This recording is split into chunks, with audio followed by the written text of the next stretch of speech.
I know. Are they actually that big? This is great. I wish they would put this with the woolly mammoth at the Science Museum.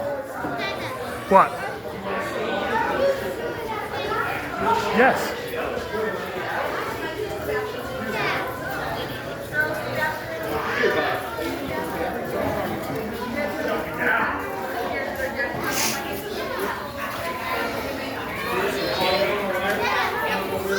I know, I'm getting to it.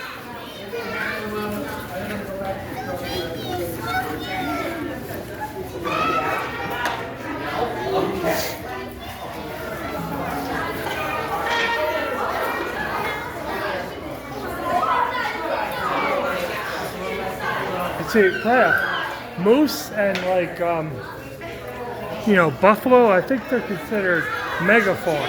Have you heard that word? Megafauna. Yeah, they're like really, really large animals.